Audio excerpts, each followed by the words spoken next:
Hi, నేను doctor Vikram Singirikonda. ఇప్పుడు last week మనం ఫ్రైడే రోజు మాట్లాడుకున్నాం కదా. ఆ ముందు వీక్లో డాటా ఏం చెప్పింది, ఏం జరిగింది, తర్వాత ఈ వీక్లో ఏం జరగబోతుందని మనం లాస్ట్ వీక్ ఒక అంచనా వేసుకొని అనాలిసిస్ చేసుకున్నాం. టెక్నికల్ డాటాను బేస్ చేసుకున్నాము, డెరివేటివ్ డాటాను బేస్ చేసుకొని ఈ వీక్ ఏం చేయొచ్చు అనేది ఒక నిర్ణయం తీసుకున్నాము. దాంతోపాటు కొన్ని స్టాక్స్ లాస్ట్ వీక్ ఇచ్చినవి ఉన్నాయి కదా, ఈ యూపీఎల్ కానీ కొటాక్ బ్యాంక్ కానీ నేను last week short side trade కూడా ఇచ్చాను. నేను ఏం చేయాలి అని 600 పిఈ కొనమని 580 పిఈ అమ్మడము, ఈ కొటాక్ బ్యాంక్లో 1840 సిఈ అమ్మేసి 1880 సిఈ కొనడము. ఇదేమో బేర్ పుట్ స్ప్రెడ్, ఇదేమో బేర్ కాల్ స్ప్రెడ్. ఈ రెండు మనం లాస్ట్ వీక్ ఈ వీక్ కోసం అని చెప్పి ఇచ్చిన ట్రేడ్స్. ఇవి ఎలా పర్ఫామ్ చేసాయి అంటే మనకి 28% రిటర్న్ అయితే వచ్చింది. ఈ వీక్ చూసుకున్నట్లయితే 14,000 ప్రాఫిట్ రన్నింగ్లో ఉంది. అండ్ క్యాపిటల్ మనం యూజ్ చేసిన దీనికి కేవలం 50,000 మాత్రమే పడుతుంది. క్యాపిటల్ సింగిల్ లాట్కి కన్సిడర్ చేసుకున్నట్లయితే మనకు 28% రిటర్న్. సో ఇలాంటివి మళ్ళీ ఈ వీక్ కూడా అనాలిసిస్లో నెక్స్ట్ వీక్ కోసం ఏం చేయొచ్చు, ఈ వీక్ ఏం జరిగింది, నెక్స్ట్ వీక్కి ఎలాంటి ట్రేడ్స్ తీసుకోవడానికి అవకాశం ఉంది అనేది మళ్ళీ ఒక 2 స్టాక్స్ సుమన్ టీవీ వాళ్ళ కోసం అని చెప్పేసి నేను చెప్పడం జరుగుతుంది. సో వీడియో ఎండ్ వరకు చూడండి. చూసి ఆ స్టాక్స్ నోట్ చేసుకొని మీరు కూడా మంచి ప్రాఫిట్స్ తెచ్చుకోవడానికి అవకాశం ఉంటుంది. సో ఫస్ట్ మనం మార్కెట్ ఈ వీక్ ఎలా నడిచిందో టెక్నికల్గా, డెరివేటివ్గా చూసిన తర్వాత నెక్స్ట్ వీక్ స్టాక్స్ ఏంటనేది చెప్పుకుందాం. సో నిఫ్టీ టెక్నికల్గా చార్ట్ చూసుకున్నట్లయితే 19,400 అనేది మీడియం టర్మ్ సపోర్ట్ లెవెల్, అది బ్రేక్ చేసింది ఈరోజు. సో ఇది లాస్ట్ 3 days బ్యాక్ కూడా బ్రేక్ చేయడం జరిగింది. ఆ తర్వాత ఒక చిన్న పుల్ బ్యాక్ వచ్చింది. ఆ పుల్ బ్యాక్ తర్వాత వచ్చేసి ఈరోజు మళ్ళీ సెకండ్ టైం బ్రేక్ చేయడం అయితే జరిగింది. సో ఈ 19,400 అనే లెవెల్ నెక్స్ట్ వీక్కి ఇంపార్టెంట్ రెసిస్టెన్స్ కింద మారడానికి అవకాశం ఉంది. సో ఒకవేళ ఎవరైనా ఆప్షన్స్లో సెల్ చేయాలనుకుంటే 19,400 కాల్స్ని మనం సెల్ చేయడానికి ట్రై చేయొచ్చు. ఇంకొంచెం అగ్రెసివ్గా ఉన్నారంటే 19,300 కాల్స్ని కూడా సెల్ చేసి 19,400 లేదంటే 19,450 కాల్ ఆప్షన్ని కొనేసి ఇలా కూడా మనం బేరిష్ సైడ్ ఉంటాము, టోన్ బేరిష్ సైడ్, కానీ కంప్లీట్గా బేరిష్ ట్రేడ్ కాకుండా ఇది ఇలా పడిపోయినా మనకి లాభం వస్తుంది, కన్సాలిడేట్ అయినా లాభం వస్తుంది. ఓన్లీ 19,400 పైకి వెళ్తే మాత్రమే మనం నష్టంలోకి రావడానికి అవకాశం ఉంటుంది. ఇలాంటి ట్రేడ్స్ మనం నిఫ్టీలో చేయాలనుకుంటే నెక్స్ట్ వీక్ 19,400 అనేది రెసిస్టెన్స్ కింద మారడానికి అవకాశం ఉంది. కాబట్టి ఆ లెవెల్ని బేస్ చేసుకొని మనం ఆప్షన్స్లో ట్రేడ్ చేయడానికి అయితే అవకాశం ఉంది. ఈ పాయింట్లో మనకి డెరివేటివ్ డాటా ఏం చెప్తుంది అంటే కంటిన్యూస్గా ఈ వీక్ అంతా కూడా ఒక సింగిల్ లాంగ్స్ మాత్రమే బిల్డ్ అయ్యాయి.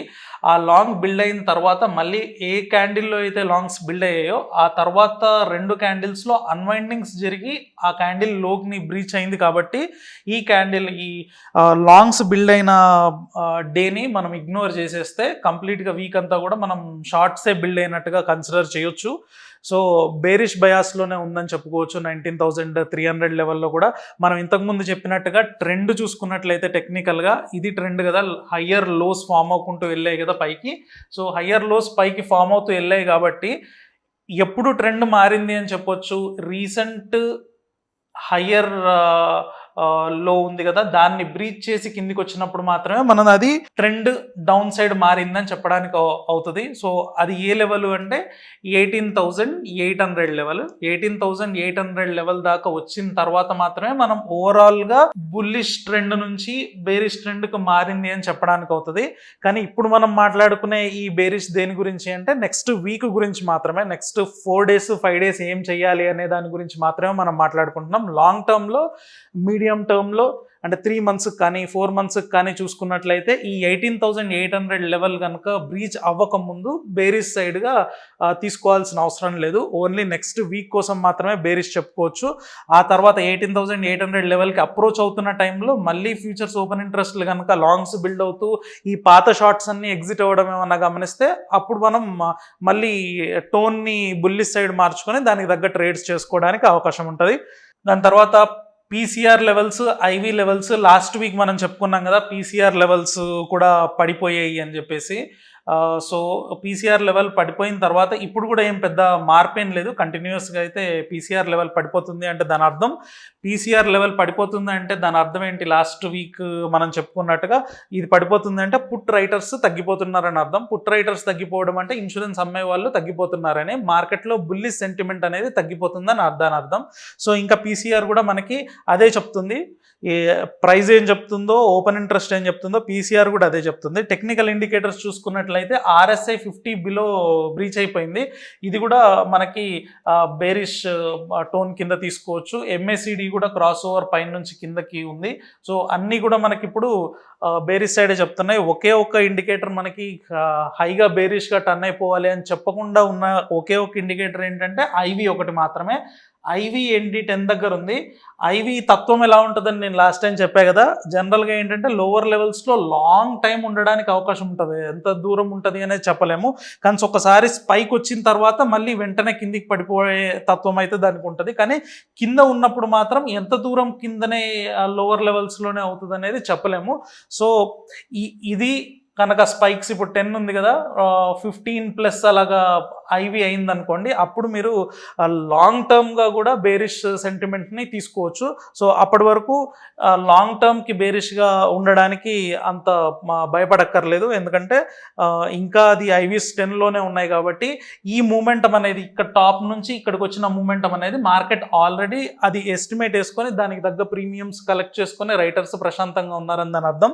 ఎప్పుడైతే IVs పెరుగుతాయి అంటే రైటర్స్ ఊహించని విధంగా మార్పులు జరిగాయి, మార్కెట్ అనుకున్న దానికన్నా ఎక్కువ క్రాష్ అయిపోద్దేమో అని అనుకున్నప్పుడు ఏమవుతుంది అంటే ఆప్షన్ ప్రీమియమ్స్లో హైగా ప్రీమియమ్స్ ప్లేస్ చేయడం జరుగుతుంది, ఆ టైంలో IVs పెరగడం జరుగుతుంది అనమాట. సో 15+ IV కనుక కనబడ్డట్టయితే లాంగ్ టర్మ్కి మీ ఆలోచనలు మార్చుకోండి. ఒకవేళ కనుక ఇలాగే 10లోనే ఉంటే మాత్రం షార్ట్ టర్మ్కి మనకున్న డెరివేటివ్ డాటా బేస్ చేసుకొని ఇందాక చెప్పినట్టుగా బేర్ కాల్ స్ప్రెడ్స్ వేసుకొని కూడా చూడొచ్చు. సో బ్యాంక్ నిఫ్టీ ఏం చెప్తుంది అనేది నెక్స్ట్ చూద్దాం. ఇప్పుడు బ్యాంక్ నిఫ్టీ చార్ట్ చూసుకున్నట్లయితే నిఫ్టీ కన్నా బేరిష్నెస్ కొంచెం బ్యాంక్ నిఫ్టీలో ఎక్కువ ఉందని కూడా లాస్ట్ టైం మనం చెప్పుకున్నాం కదా. దాంతోపాటు మనం ఓపెన్ ఇంట్రెస్ట్ క్వాంటమ్ కూడా చెప్పుకున్నాము. ఓపెన్ ఇంట్రెస్ట్ క్వాంటమ్ జనరల్గా ఉండాల్సిన దానికన్నా 50% కన్నా తక్కువ ఉంది ఇక్కడ అని చెప్పి అనుకున్నాం కదా. సో దీన్ని బేస్ చేసుకొని మనం బ్యాంక్ నిఫ్టీలో ట్రేడ్ చేయడం అవాయిడ్ చేయమని కూడా మనం అనుకున్నాము. సో ఇప్పుడు కూడా ఇంకా దీంతో పోల్చుకుంటే ఓపెన్ ఇంట్రెస్ట్ లెవెల్స్ చూసుకున్నట్లయితే పాత దాంతో పోల్చుకున్నట్లయితే చాలా తక్కువగా ఉంది కాబట్టి ఇక్కడ కూడా మనం అవాయిడ్ చేయడమే బెస్ట్ థింగ్. ఇక్కడ సరే ఇది తక్కువ ఉంది కానీ అందులో ఏం చెప్తుంది అంటే బేరిష్ బయాసే చెప్తుంది. ఇక్కడ ఒక సింగిల్ డే కూడా లాంగ్స్ బిల్డ్ అవ్వడం అయితే మనం చూడొచ్చు. ఒక సింగిల్ డే కూడా లేదు లాంగ్స్ బిల్డ్ అవుతూ. సో ఈ కంప్లీట్ 1 వీక్ జరిగిన డాటా అంతా కూడా షార్ట్స్ అండ్ ఒకే ఒక్క షార్ట్ కవరింగ్ జరిగినట్టు మనకి కనబడుతుంది. అది కూడా చిన్న డోజీ కనబడింది, ప్రైస్ యాక్షన్ కూడా పెద్దగా లేదు అక్కడ కవరింగ్స్ దగ్గర. సో ఇంకా అది బేరిష్ టోన్ నిఫ్టీతో పోల్చుకుంటే ఎక్కువ బేరిష్ టోన్లో ఉంది. కానీ ఇక్కడ మనం బాగా గమనించాల్సింది ఏంటంటే నిఫ్టీ వచ్చేసి మనకి రీసెంట్ హయ్యర్ లో ఉంది కదా, ఆ లోకి దగ్గరలో ఉంది అనుకున్నాం కదా మనం. 18,800 దగ్గరకు వచ్చినప్పుడు కానీ మనం అది ట్రెండ్ ఎటు మారుతుందో తెలీదు అనుకున్నాం. కానీ ఇప్పుడు ఇది చూసుకున్నట్టయితే 43,935 దగ్గర అది ఇప్పుడు ప్రీవియస్ హయ్యర్ లో దగ్గర ఆల్రెడీ ఉంది ఇప్పుడు. సో ఇది బ్రేక్ డౌన్ అవ్వడానికి చాలా దగ్గరలో ఉందన్నమాట. సో ఇది బ్రేక్ డౌన్ అవుతే మాత్రం కంటిన్యూస్గా చాలా పెద్ద మూమెంట్ కిందికి రావడానికి అవకాశం ఉంటుంది. అలా వచ్చినట్లయితే ఈ లెవెల్స్ మనం చూసుకోవచ్చు, 40,000, 42,000 రీసెంట్ లెవెల్స్ 42,900 ఉంది కదా, 42,900. సో ఇప్పుడు 43,900 దగ్గర కనుక ఇది బ్రీచ్ అయ్యి కిందికి వస్తే 42,900 ఇంకో 1000 పాయింట్స్ ఈజీగా క్రాష్ అవ్వడానికి అవకాశం ఉంటుంది. ఒకవేళ అక్కడ కూడా సపోర్ట్ తీసుకోకపోతే మాత్రం మనం 40,000 లెవెల్స్ కూడా చూడడానికి అవకాశం ఉంటుంది. కానీ ఇమీడియట్గా వెళ్ళిపోయి ఇందులో బేరిష్ ట్రేడ్ చేయమని కాదు, మనకి నిఫ్టీలో పూర్తి బేరిష్నెస్ కనబడకపోయినా కూడా మనం ఒక ట్రేడ్ అనుకున్నాం ఎలా చేయొచ్చు అని. ఎందుకు అంటే అక్కడ క్వాంటమ్ ఆఫ్ ఓపెన్ ఇంట్రెస్ట్ అనేది కొంచెం హైగా ఉంది కాబట్టి అక్కడ మనకి డెరివేటివ్ డాటా సపోర్టివ్గా కనబడుతుంది. ఇక్కడ ఇంత తక్కువ డాటా తోటి మనం వెళ్ళి ట్రేడ్ చేసినట్లయితే ఇక్కడ ఇంకా స్మార్ట్ మనీ రాలేదని అర్థం. ఇక్కడ కనుక స్మార్ట్ మనీ వచ్చి ట్రెండ్ ఈ సపోర్ట్ దగ్గరే తీసుకొని రివర్సల్ అవుతే మాత్రం చాలా పెద్ద మూవ్స్ వస్తాయి. కాబట్టి ఇప్పుడే దీంట్లో పార్టిసిపేషన్ అయితే చేయకపోవడమే మంచిది. ఒకవేళ లేదు నాకు బ్యాంక్ నిఫ్టీ తప్ప నేను ఏ ట్రేడ్స్ చేయను, నాకు బ్యాంక్ నిఫ్టీలోనే ట్రేడ్ కావాలి అనుకుంటే మాత్రం మీరు ఏం చేయొచ్చు అంటే 44,800 కాల్ ఆప్షన్స్ని సెల్ చేయొచ్చు. 44,800 కాల్ ఆప్షన్స్ని సెల్ చేసి 45,000 కాల్ ఆప్షన్స్ని బై చేస్తే బేర్ కాల్ స్ప్రెడ్ అవుతుంది. అప్పుడు సేమ్ మార్కెట్ పడిపోయినా మీకు లాభం ఉంటుంది, సైడ్ వెళ్ళినా మీకు లాభం ఉంటుంది. ఓన్లీ మీకు 44,800 ప్లస్ పైన వెళ్తే మాత్రమే మీకు లాస్ ఉండడానికి అవకాశం ఉంటుంది. అది కూడా లిమిటెడ్ లాస్ కాబట్టి మీరు బ్యాంక్ నిఫ్టీ తప్ప వేరే ఏం చేయను అనుకుంటే ఇలాంటి ట్రేడ్స్ చేసుకోవచ్చు. సో ఇందులో కూడా మనకి RSI చూసుకున్నట్లయితే 30కి దగ్గరలో ఉంది.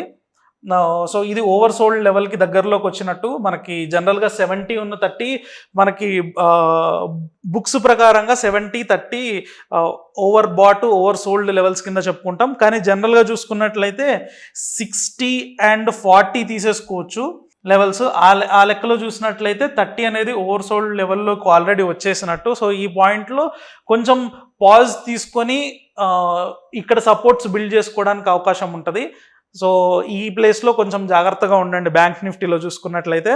సో నిఫ్టీ, బ్యాంక్ నిఫ్టీ తర్వాత ఇప్పుడు లాస్ట్ వీక్ మనం ఇచ్చుకున్నట్టుగా ఈ వీక్ కూడా మీకు ఒక 2 స్టాక్స్ ఇవ్వడం జరుగుతుంది. 2 నుంచి 3 స్టాక్స్ ఎక్స్క్లూజివ్గా సుమన్ టీవీ కోసం అని చెప్పి ఇవ్వడం జరుగుతుంది. సో సుమన్ టీవీలో ఎవ్రీ వీక్ సాటర్డే రోజు, ఫ్రైడే కానీ సాటర్డే కానీ మీకు ఇలాగ అనాలిసిస్కి సంబంధించినవి ఒక 2 స్టాక్స్ నెక్స్ట్ వీక్ కోసం రికమెండేషన్స్ చేయడం జరుగుతుంది. సో ఈ రికమెండేషన్స్ మీరు నెక్స్ట్ వీక్ కోసం చేసేప్పుడు ఒకటి దృష్టిలో పెట్టుకోవాల్సింది ఏంటంటే, మనం చెప్పేది లిమిటెడ్ రిస్క్ స్ట్రాటజీస్ చెప్తున్నాం, అది కూడా ఎడ్యుకేషనల్ పర్పస్ మాత్రమే చెప్తున్నాం. ఎవరైనా ట్రేడ్ చేయాలి అనుకుంటే సింగిల్ లాట్స్తో రిస్క్ మీది అని గుర్తుంచుకొని దాని ప్రకారంగా మీరు ట్రేడ్స్ ప్లేస్ చేసుకోవాలని అడుగుతున్నాను. సో ఇప్పుడు చెప్పబోయే స్టాక్స్ కూడా నెక్స్ట్ వీక్ మీరు ప్లాన్ చేసుకోవాలి అనుకుంటే మాత్రం ఖచ్చితంగా ఆ స్ట్రాటజీలో ఎన్ని లెగ్స్ చెప్పానో అన్ని లెగ్స్ మీరు ప్లేస్ చేసి ట్రేడ్ చేయాలి. ఒక బుల్లిష్ ట్రేడ్ అన్నాను కదా అని సింగిల్ నేకెడ్ కాల్ ఆప్షన్స్ కొనడం, బేరిష్ ట్రేడ్ అన్నాను కదా అని ఒక నేకెడ్ పుట్ ఆప్షన్ కొనడం లాంటివి చేసి మార్కెట్లో రిస్క్ చేయొద్దు. ఒకసారి మార్కెట్లో రిస్క్ చేసి కనుక మీరు బయటికి వెళ్ళిపోయారు అంటే ఆ తర్వాత మళ్ళీ మార్కెట్లో ఎంట్రీ అవ్వడం చాలా కష్టం. వచ్చినా కూడా పోయిన లాసెస్ని రికవర్ చేసుకునే ప్రాసెస్లో మీరు మైండ్ సైకాలజీ అంతా పాడైపోతుంది. సో అప్పుడు మీకు ఏ స్ట్రాటజీ పైన కూడా నమ్మకం ఉండదు. లాంగ్ రన్లో దీన్ని బిజినెస్లా చూడడం కూడా మీకు వీలు పడదు. కాబట్టి ఏది చేసినా రిస్క్ మేనేజ్మెంట్ తోటి మీ ఫైనాన్షియల్ అడ్వైజర్ని కనుక్కొని దాని ప్రకారంగానే మీ ట్రేడ్స్ పెట్టుకోండి. సో స్టాక్స్ దగ్గరకు వచ్చినట్టయితే నెక్స్ట్ వీక్కి మనం లాంగ్ సైడ్ ఎక్సైడ్ ఇండస్ట్రీస్ని చూడొచ్చు. షార్ట్ సైడ్ వచ్చేసి CUB, ఇండిగో, ఈ 2 ట్రేడ్స్ని షార్ట్ సైడ్లో 2, లాంగ్ సైడ్లో ఒకటి మనం చూడొచ్చు. ఇది బుల్ కాల్ స్ప్రెడ్ వేస్తున్నాను. 270 CE కొనేసి 280 CE అమ్మడం అనమాట. సో ఇది బుల్ కాల్ స్ప్రెడ్. తీసుకుంటే 2 కలిపి తీసుకోండి, ఒక సింగిల్ లెగ్లో చేయకూడదని చెప్పా కదా. సో అలాగా చూసుకోండి. 270 CE కొనేసి 280 CE అమ్మడం. ఆ తర్వాత షార్ట్ సైడ్ చూసుకున్నట్లయితే ఇది బేర్ పుట్ స్ప్రెడ్ 123 PE కొనేసి 117 PE అమ్మడము. ఇండిగో వచ్చేసి బేర్ కాల్ స్ప్రెడ్, ఇది 2600 CE కొనేసి 2500 CE అమ్మండి. అండ్ ఇంకొకటి ఏంటంటే, ఇప్పుడు మీరు స్ప్రెడ్స్ చేసేప్పుడు అమ్మడము కొనడము 2 ఉన్నాయి కాబట్టి మీరు చేసేప్పుడు ఫస్ట్ కొన్న తర్వాత నెక్స్ట్ అమ్మండి.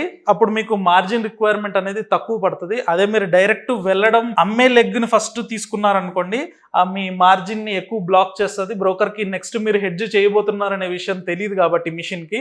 సో మీరు సింగిల్ లెగ్లో వెళ్తున్నారేమో అనే ఉద్దేశంతో సింగిల్ లాట్కి మీకు 70,000 80,000 బ్లాక్ చేయడం లాంటిది చేస్తూ ఉంటారు. సో అందుకని మీరు స్ప్రెడ్స్ చేసేప్పుడు ఇందులో 2500 CE అమ్మడం, 2600 CE కొనడం ఉంది కదా, దీంట్లో ఫస్ట్ 2600 CE కొన్న తర్వాత ఆ ఆర్డర్ ఎగ్జిక్యూట్ అయిపోయిన తర్వాత 2500 CE అమ్మడం చేయాలి. ఇక్కడ కూడా అంతే, 123 PE కొన్న తర్వాత నెక్స్ట్ అది ఎగ్జిక్యూట్ అయిన తర్వాత 117 PE అనేది అమ్మడం చేస్తే ఏమవుతుందంటే, మనకి ఈ ట్రేడ్ ఎగ్జిక్యూట్ చేసుకోవడానికి 25,000 కన్నా ఎక్కువ మార్జిన్ అయితే పట్టదు 1 సింగిల్ లాట్స్కి. సో మీరు స్ప్రెడ్స్ చేసేప్పుడు ఎప్పుడు కూడా సెల్ సైడ్ది బై అయిపోయిన తర్వాత నెక్స్ట్ సెల్ చేసినప్పుడు ఏంటంటే ఆటోమేటిక్గా మిషన్ మీరు హెడ్జ్ చేసుకున్నారు పొజిషన్ని అనే ఇన్ఫర్మేషన్ దానికి ఆల్రెడీ ఉంటుంది కాబట్టి మీ దగ్గర నుంచి మార్జిన్ అనేది కలెక్ట్ చేసుకోవడం తగ్గించేస్తుంది. లేదు లేదు అంటే మాత్రం 70-80,000 మీకు ఎక్స్ట్రా మార్జిన్ కలెక్షన్ అంటూ జరుగుతుంది. కాబట్టి మీకు ట్రేడ్కి ఎక్కువ మనీ యూజ్ అయిపోయింది అనే ఉద్దేశంలో ఉంటారు.